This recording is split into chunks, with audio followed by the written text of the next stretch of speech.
Bom dia, amada igreja. Bom dia, meus irmãos. Me chamo Thales Ximenes e é um privilégio estar com vocês aqui hoje estudando um pouco mais da Palavra de Deus. Sou professor ao lado do meu querido irmão Samuel Diógenes, das classes dos jovens. Vamos orar? Senhor Deus Santo Pai, obrigado, Senhor, por mais um dia de vida. Obrigado, Senhor, pelo privilégio de estar aqui estudando a Tua Palavra, Pai.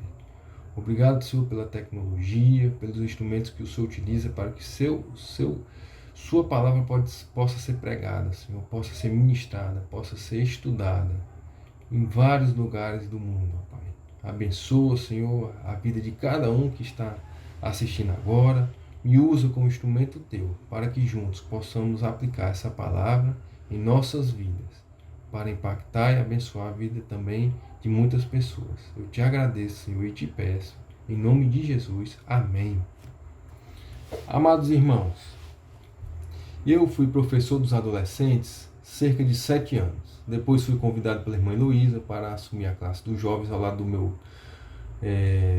colega e amigo Samuel Diógenes. E juntos estamos, acho que, cerca de 3 anos. E as nossas aulas, né, a gente vem desenvolvendo acerca do tempo, tem algumas premissas importantes. Então, eu vou falar para vocês já estarem preparados. A primeira premissa é que a gente utiliza muito a Bíblia. Ao meu ver, a escola bíblica dominical é um momento em que nós possamos estudar, viajar pelos versículos da palavra de Deus, perceber que eles são complementares. Às vezes a gente fala alguma coisa lá do Antigo Testamento e fala outra lá do Novo Testamento e percebe que a Bíblia é tão perfeita, é tão complementar, que ela não é antagônica, ela não se contradiz. Quando um policial, um delegado vai entrevistar uma pessoa, a primeira coisa que ele faz é fazer várias perguntas de forma diferente, às vezes ele dá várias voltas e volta em algumas perguntas parecidas para poder pegar uma pessoa se contradizendo. E nós temos esse privilégio. A Bíblia não se contradiz. A Bíblia, ela é perfeita. Ela é atemporal. Tanto ela pode ser utilizada no século 100, no século 200, no século 1500, no século 2000, daqui a 3000 anos. Ela é atemporal. É bênção para as nossas vidas. Então, por favor, pegue sua Bíblia, certo? Pegue sua Bíblia aí. Nós vamos citar vários versículos. Você se prepare para poder manusear. E se for muito rápido, que a gente tem um tempo limitado de 30 minutos, você, por favor, aperte o pause para que a gente possa continuar. Outra premissa de nossa aula, que a gente gosta muito de praticar, é que todo ensino, a gente sempre tem que pegar uma lição prática. Então, a gente sempre vai estar falando histórias de vida real, histórias de casos que aconteceram, baseada aí na lição, no tema que a gente está estudando, de forma como é que a gente pode aplicar essa lição de forma prática em nossas vidas. Como a gente pode melhorar, se desenvolver, executar, abençoar a vida de outras pessoas. E por último, é o conceito de sala invertida. Já ultimamente a gente tem desenvolvido mais isso. Eu tenho a oportunidade de estar fazendo pós-graduação numa universidade renomada aí de nível nacional e até mundial. É uma bênção e um privilégio de Deus participar disso. E eles utilizam muito esse conceito de sala invertida, em que o aluno ele participa da aula, porque quando ele participa, quando ele fala, quando ele comenta, quando ele discute, isso faz aumentar o nível de aprendizado. É um desafio para quem estuda de forma online, né, como é o nosso caso. Mas você escreva aí no chat, eu vou estar vendo esse vídeo, eu vou estar vendo ao vivo, né, no dia que for ministrado, e eu vou tirar a sua dúvida. Se por acaso ocorrer um imprevisto, você me procure na classe dos jovens, eu estou lá à sua disposição para que a gente possa discutir. E eu acredito que nem hoje vai dar tempo suficiente para a gente ministrar a palavra. A palavra de hoje vai ser sobre o livro de Tiago, do Novo Testamento, que foi escrita aproximadamente 45 anos depois de Cristo. Aí, Thales, o livro de Tiago foi escrito por Tiago, ok. O livro de Tiago foi escrito por qual Tiago? Tiago, irmão de João, ou Tiago, irmão de Jesus? Vamos ler alguns versículos para complementar o que a gente justamente estava falando agora. Por isso eu peço que os irmãos abram por favor, no livro de Mateus, no capítulo 13, versículo 55. Mateus, capítulo 13, versículo 55. Deixem a Bíblia aberta que a gente vai dar uma passeada boa nela aqui. A maioria hoje é no Novo Testamento, mas normalmente a gente passeia também no Antigo Testamento. Mateus 13:55 diz o seguinte: Não é este o filho do carpinteiro? E não se chama sua mãe Maria e seus irmãos Tiago e José, Simão e Judas? Ou seja, aqui nós temos claramente que Jesus tinha vários irmãos. E um deles se chamava Tiago. Se você abrir a Bíblia, para reforçar esse conceito que a gente estava falando anteriormente, lá em Marcos capítulo 6, versículo 3, vai ter a mesma informação que nós tivemos agora, sobre os irmãos de Jesus. Agora lá no João capítulo 7, versículos 2 a 5, João capítulo 7, versículo 2 a 5, tem uma informação importante para a nossa lição. Vamos ler? E estava próxima a festa dos judeus e dos tabernáculos. Disseram-lhe, pois, seus irmãos: Sai daqui e vai para a Judéia, para que também os teus discípulos vejam as obras que fazes. Porque não há ninguém que procure ser conhecido que faça coisa alguma em oculto. Se fazes essas coisas, manifesta-te ao mundo, porque nem mesmo seus irmãos criam nele. Entenderam aí? Nós vimos agora anteriormente que Tiago era um dos irmãos de Jesus, mas nós estamos vendo agora que nem os irmãos de Jesus criam nele. Então, como é que Tiago possa ser o escritor dessa carta? Vamos continuar lendo a palavra de Deus para achar a resposta dessa pergunta. Por isso eu peço por gentileza que os irmãos abram em Atos capítulo 1, versículo 14. Atos capítulo 1, versículo 14. Vamos ler? Todos estes perseveravam unanimemente em oração e súplicas com as mulheres e Maria, mãe de Jesus, e com os seus irmãos. Vamos continuar lendo. 1 Coríntios, capítulo 15, versículo 7. 1 Coríntios, capítulo 15, versículo 7.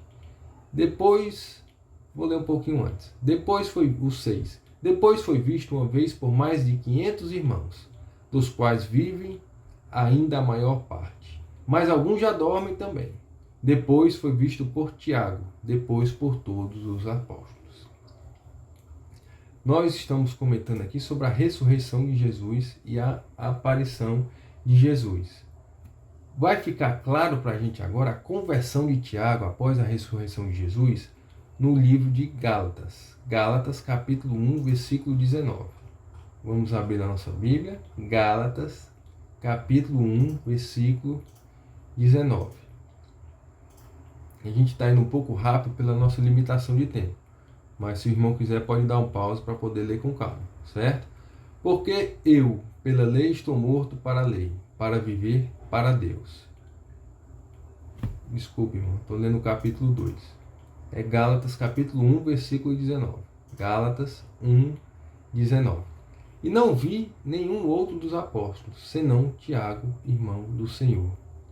Ora, acerca dos que vos escrevo, eis que, diante de Deus, testifico que não minto. Paulo aqui comentando sobre que passou 3 anos e foi para com Pedro, ficou com ele 15 dias e não viu nenhum dos apóstolos, senão Tiago, irmão do Senhor. Então Tiago ele estava ali muito presente na igreja primitiva.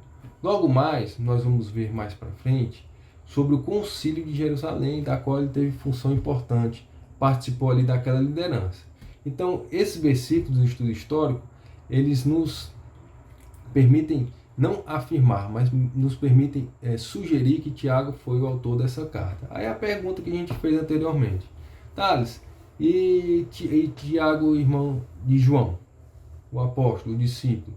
Vamos ler lá em Atos, capítulo 12, versículos 1 e 2. Atos, capítulo 12, versículos 1 e 2. E por aquele mesmo tempo, o rei Herodes estendeu as mãos sobre alguns da igreja para os maltratar, e matou à espada Tiago, irmão de João. Então nós temos aqui de forma clara que João foi morto ali no tempo do rei Herodes, que provavelmente ocorreu antes da escrita dessa carta de Tiago. Ok? Qual é o propósito dessa carta de Tiago? O propósito principal era expor as práticas hipócritas e ensinar o comportamento cristão correto. Para quem? Quais são os destinatários? São os cristãos judeus do primeiro século, que residiam em comunidades de gentios fora da Palestina. Então, você vai perceber por ora, na carta de Tiago, que tem um linguajar muito voltado para os judeus que se converteram ao cristianismo. Assim como Tiago também tem uma importante participação nessa pregação inicial, principalmente envolvendo os gentios em relação à circuncisão, que alguns judeus eles estavam realmente exigindo que fosse feita, né? Tiago ele focou na fé em Cristo Jesus. Vamos ler lá João capítulo 14, versículo 1. João capítulo 14, do versículo 1. Não se turbe o vosso coração. Credes em Deus, crede também em mim. Muitos judeus, alguns judeus da época, não acreditavam em Jesus, acreditavam somente em Deus. Mas aqui claramente nós temos o versículo que Deus, quando nós cremos em Deus, não inviabiliza que nós possamos crer em Jesus Cristo. Na verdade, crer em Deus e crer em Jesus Cristo. Esse é o mandamento que Deus nos deixou. Não necessariamente a gente pode só crer em um. Então, esse livro de Tiago é justamente para aqueles cristãos que resolveram acreditar e seguir a Jesus Cristo, aqueles que se converteram ao cristianismo, especificamente, mas serve para a nossa vida, como a gente comentou também no início da aula, serve para a temporalidade da pregação que a gente pode fazer da palavra de Deus. Baseado nesse contexto, nessa introdução que nós fizemos, vamos abrir nossa Bíblia, agora sim, lá no livro de Tiago, no capítulo 1, nós vamos ler pausadamente, para que o irmão possa acompanhar a aula. Tiago, capítulo 1. Do versículo, eu fiz a divisão aqui de alguns versículos, baseado nas temáticas, certo? Essa primeira temática vai do versículo 1 até o versículo 4, que são os benefícios das provações. É o título que eu dei para esses 4 versículos, certo? Vamos ler? Tiago, capítulo 1, versículo 1 até o versículo 4. Tiago, servo de Deus e do Senhor Jesus Cristo, as 12 tribos que andam dispersas, saúde. Meus irmãos, tende grande gozo quando caírem em várias tentações, sabendo que a prova da vossa fé opera a paciência. Tenha, porém, a paciência a sua obra perfeita, para que sejais perfeitos e completos, sem faltar em coisa alguma. Na verdade, esses versículos aqui, se a gente ler só esses versículos, a gente dá para falar a manhã inteira aqui sobre Tiago. A gente não tem esse tempo, infelizmente. Quando eu leio esses versículos, a gente pensa em muitas coisas. Baseado na aplicabilidade dessa palavra na nossa vida, que nós possamos desenvolver de forma prática, eu lembro muito com a conversa que eu tive com um contador. O contador, a gente tem uma empresa, a gente trabalha com açaí. E aí eu tive eu trabalho no setor financeiro dessa empresa e a gente tem visitas periódicas ao contador. E nessa visita a gente estava conversando sobre a declaração do imposto de renda. Eu brincando um pouco com ele, que eu tenho um filhinho de 1 ano e 7 meses, o Daniel, e eu abri uma contazinha no banco já para ele. Desde cedo eu fiz 2 coisas importantes para ele. Uma foi tirar o sócio torcedor do Ceará, e a outra foi abrir uma conta corrente. Você vê, né? Como é que pensa a nossa cabeça. Então, abri essa conta para ele e faço algumas aplicações ali, uma previdência. Aí o contador, já um pouco já de idade avançada, conversando comigo, disse que uma certa vez falou com sua irmã a respeito de um cliente que estava perguntando dúvidas sobre previdência privada para seus filhos. Veja bem, ele disse, preocupado para saber qual aplicação que vai fazer para os seus filhos para o futuro. Isso foi há muito tempo atrás. Hoje os seus filhos já são adultos e essa empresa já não existe mais. E ele disse que a grande maioria da segunda geração não conseguiu levar as empresas daquela primeira geração. E ele dizendo de, com forma muito sabedoria, Thales, não tem nada de errado a gente pegar e juntar um dinheiro, uma previdência, fazer até ações, investimento em ações para os nossos filhos. Mas eles têm que lutar e batalhar e aprender e aprender a valorizar aquela situação, não receber aquilo de forma talvez assim muito liberal. E aquilo ficou muito na minha cabeça, né? Mexeu muito comigo. Às vezes a gente quer ajudar, mas na verdade o que dá a maior lição, o que dá maior aprendizado se chama-se aprovação, a luta. É você conseguir conquistar. Aquilo ali dá um aprendizado infindável, aquele ali que vai lhe dar força para que você cresça e vença as adversidades. E quando a gente lê isso em Tiago, tem de grande gozo quando caís em várias tentações. Eu tenho certeza, meus irmãos, que foi muito inspirado pelo Espírito Santo de Deus, porque a prova da vossa fé opera a paciência. Então, naquele contexto ali de igreja primitiva, imagino quantas provações os cristãos estavam tendo para poder pregar o Evangelho, para poder ficar firmes na fé. Se nós estamos aqui com essa tecnologia, com esse vídeo que pode ser compartilhado pelo mundo todo, imagine naquela época a condição era inóspita, eram perseguidos, pessoas eram mortas de forma muito clara, feito a gente tem em vários lugares do mundo.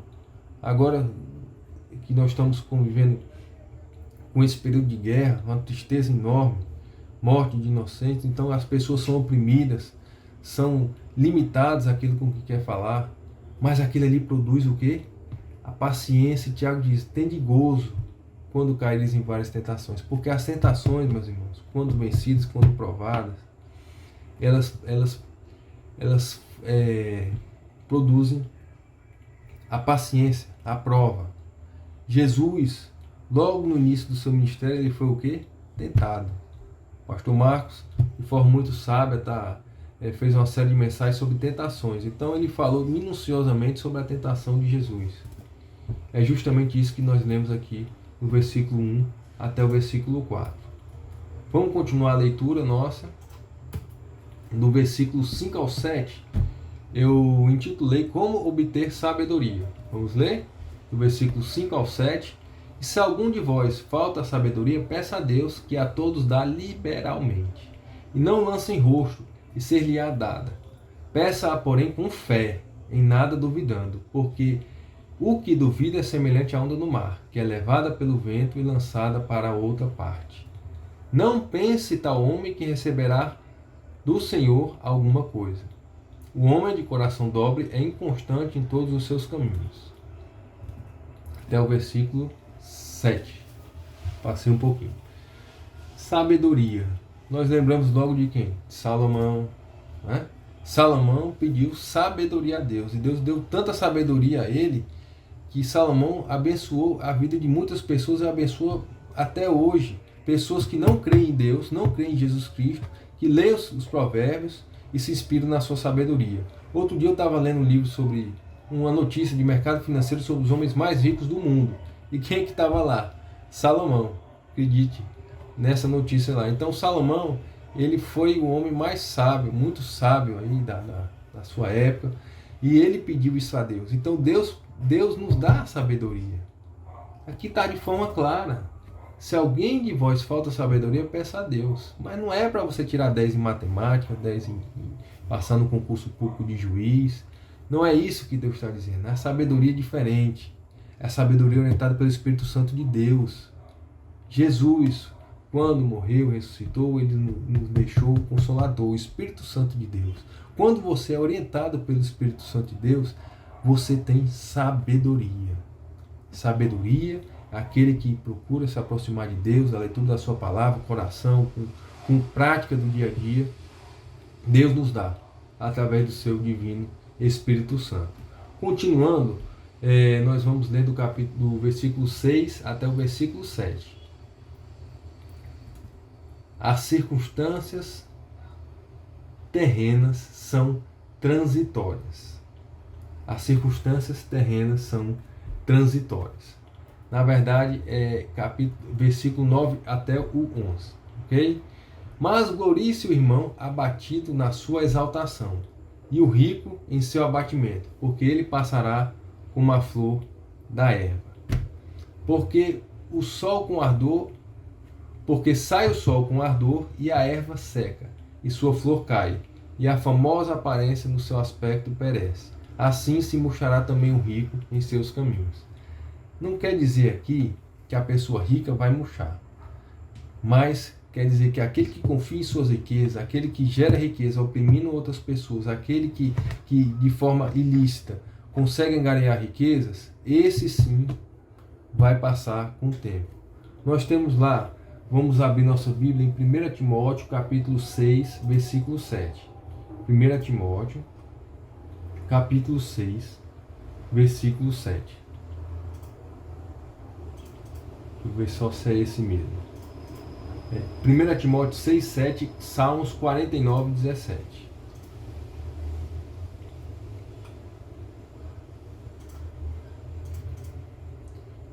Assim diz a palavra de Deus: porque nada trouxemos para este mundo, e manifesto é que nada podemos levar dele. E Salmos 49, 17.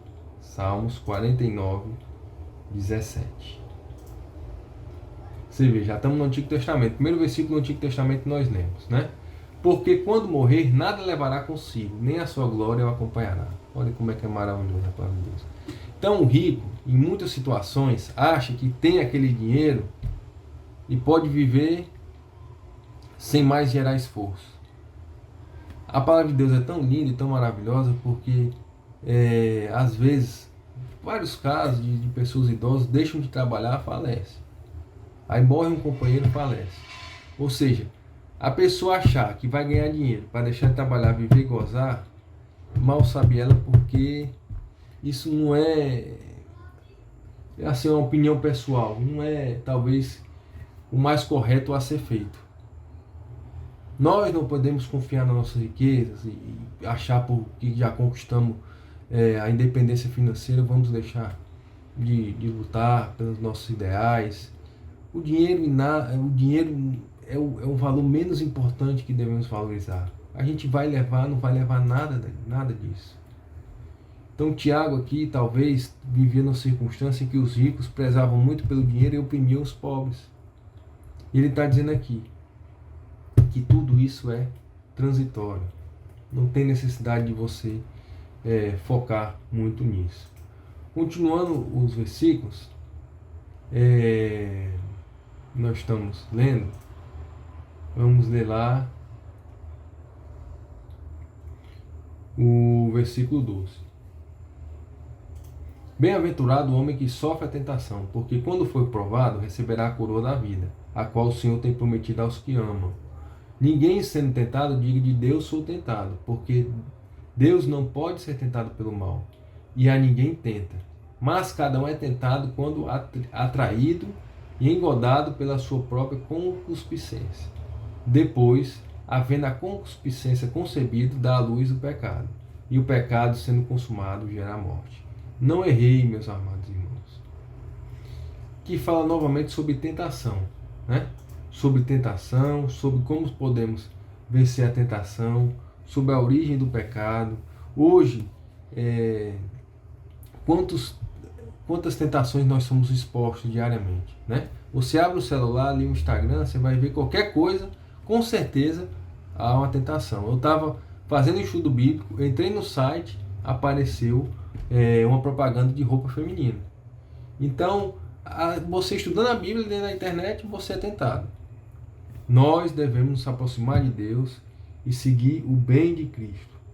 Só aproximando cada vez, se alimentando espiritualmente de Deus, nós vamos tentar nos afastar cada vez mais das tentações. Continuando a leitura, nós vamos do versículo 19 até o 27. Né? Do 19 até o 27. Para concluir aqui a leitura do primeiro capítulo. Ok? 19 até o 27. Portanto, meus amados irmãos, todo homem seja pronto para ouvir, tardio para falar, tardio para se irar. Porque a ira do homem não opera a justiça de Deus. Porque rejeitando toda a imundícia e superfluidade da malícia, recebei com mansidão a palavra em vós enxertada, a qual pode salvar as vossas almas. E sede cumpridores da palavra, e não somente ouvintes, enganando-vos a vós mesmos. Porque se alguém é ouvinte da palavra e não cumpridor, é semelhante ao homem que contempla o espelho do seu rosto natural. Porque se contempla a si mesmo e vai-se, e logo se esquece de como era. Aquele, porém, que atenta bem para a lei perfeita da liberdade, e nisso persevera, não sendo ouvinte esquecidiço, mas fazedor da obra, este tal será bem-aventurado no seu feito. Se alguém entre vós cuidar de ser religioso, não refreia a sua língua, antes engana o seu coração, a religião desse é vã. A religião pura e imaculada para Deus, com Deus Pai, é esta: visitar os órfãos e as viúvas nas suas tribulações e guardar-se da corrupção do mundo. Se a gente fosse resumir esses versículos, que cada versículo aqui dá para a gente falar meia hora, né? Chama-se Jesus Cristo é o nosso exemplo. Nós devemos praticar os ensinamentos de Jesus.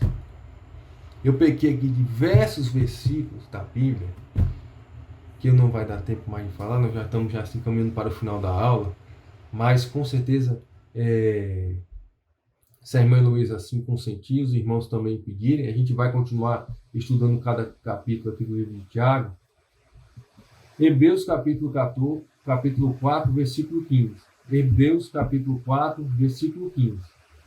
Mostra que Jesus foi tentado. Jesus venceu a tentação. Como todos nós podemos ser tentados, nós podemos vencer ao se aproximar cada vez mais de Jesus. Lucas capítulo 22, 42.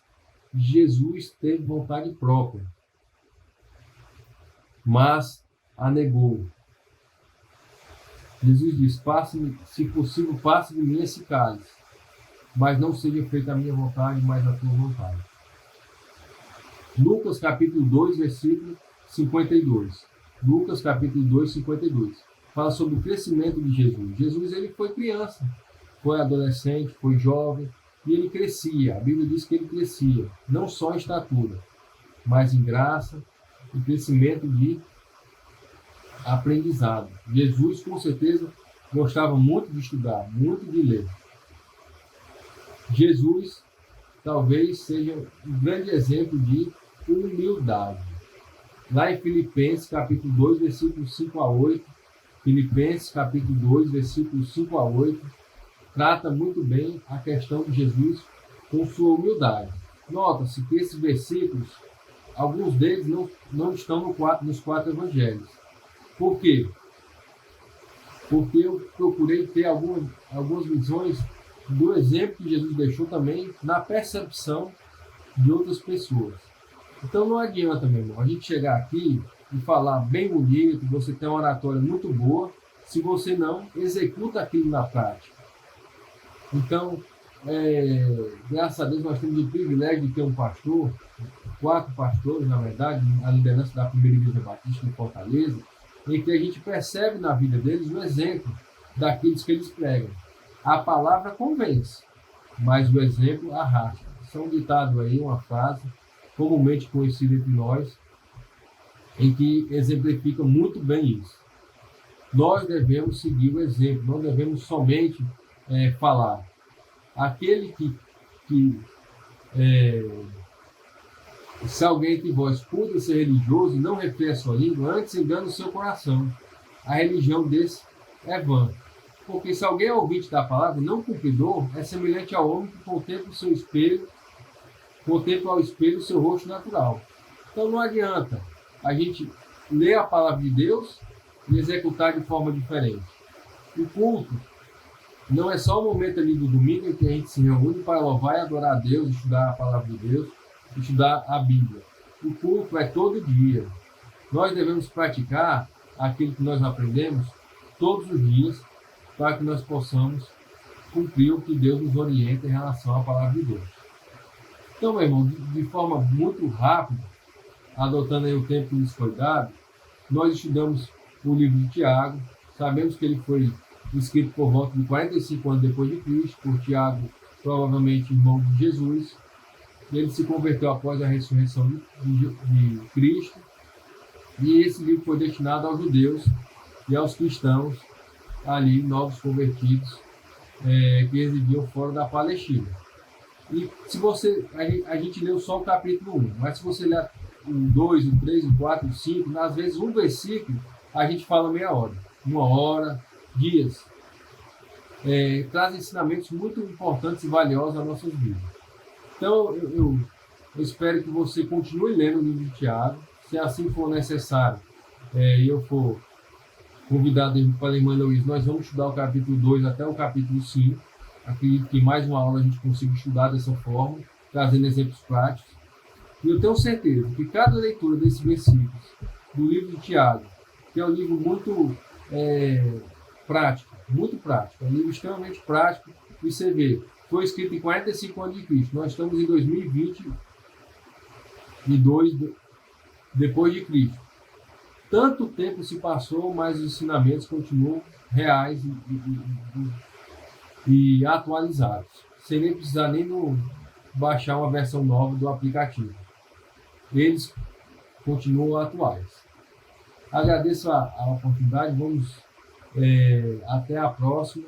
Que Deus abençoe a todos os irmãos.